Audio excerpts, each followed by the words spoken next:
Good Thursday, everyone. I'm Cyrus Webb, and welcome to Conversations Daily News. Glad you all could be with us. Well, we made it over the hump, and we're in the home stretch towards the weekend. Of course, you have your news headlines coming up on this Thursday. We have a message from my book, Words I Choose to Live By. And in today's Entertainment Spotlight, you part of my conversation with Dr. Ian Smith. We're talking about what you can expect from this year's cold and flu season. Enjoy today's broadcast. For Conversations Daily News, I'm Cyrus Webb with their Thursday headlines. In national news, Fed unleashes another big rate hike, but hints at a pullback. The Federal Reserve pumped up its benchmark interest rate on Wednesday by 0.75 of a point for a fourth straight time to fight high inflation, but also hinted that it could soon reduce the size of its rate hikes. The Fed's move boosted its key short-term interest rate to a range of 3.75% to 4%, its highest level in 15 years. It was the central bank's sixth rate hike this year, a streak that has made mortgages and other consumer and business loans increasingly expensive and heightened the risk of a recession. In a statement after its latest meeting, the Fed said that in coming months it would consider the cumulative impact of its large rate hikes on the economy. It noted that rate increases take time to fully affect growth and inflation. The Fed's meeting occurred as financial markets and many economists have grown nervous that Chair Jerome Powell will end up leading the bank to raise borrowing costs higher than needed to tame inflation and will cause a painful recession in the process. Powell explicitly addressed those fears at a news conference while stressing that the Fed would keep raising rates, possibly even higher than it had forecast in September. He left the door open to downshifting to a half-point hike when it meets in December. The Fed could step down even further to a quarter-point increase, a more typically sized rate hike, earlier next year. At some point, he said, it will become appropriate to slow the pace of increases. So that time is coming, and it may come as soon as the next meeting or the one after that. No decision has been made, Powell said. Powell appeared to be trying to strike a delicate balance in suggesting both that Fed may start downsizing its rate increases, yet remains focused on defeating inflation and raising rates as high as necessary. In more national news, Parkland school killer formally sentenced to life in prison. The Parkland school shooter, Nicholas Cruz, formally received a sentence of life without parole Wednesday after families of his 17 slain victims spent 2 days berating him as evil, a coward, a monster, and a subhuman.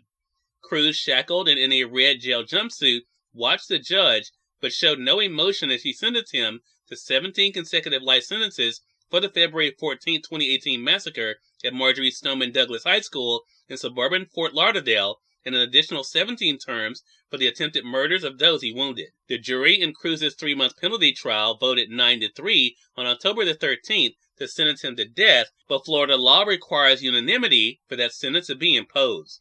Cruz acknowledged under questioning by the judge before sentencing that he is on medication but could understand what was occurring. In international news, Russia rejoins deal on wartime Ukrainian grain exports.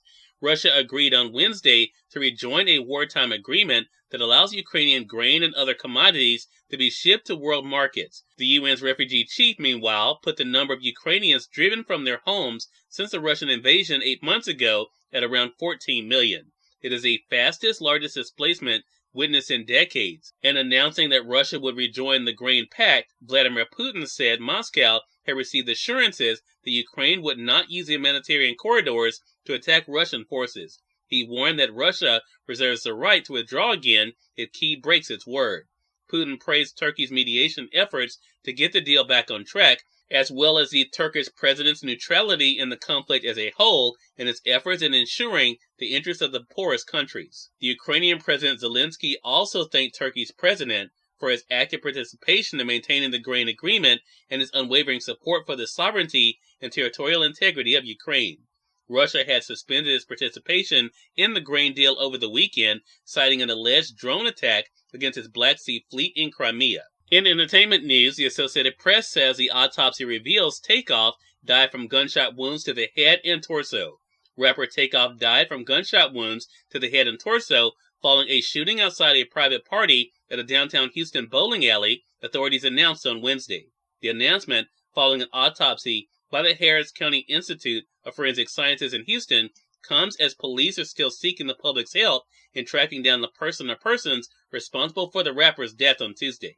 Takeoff's primary cause of death was listed as penetrating gunshot wounds of head and torso into arm, and his manner of death was called a homicide.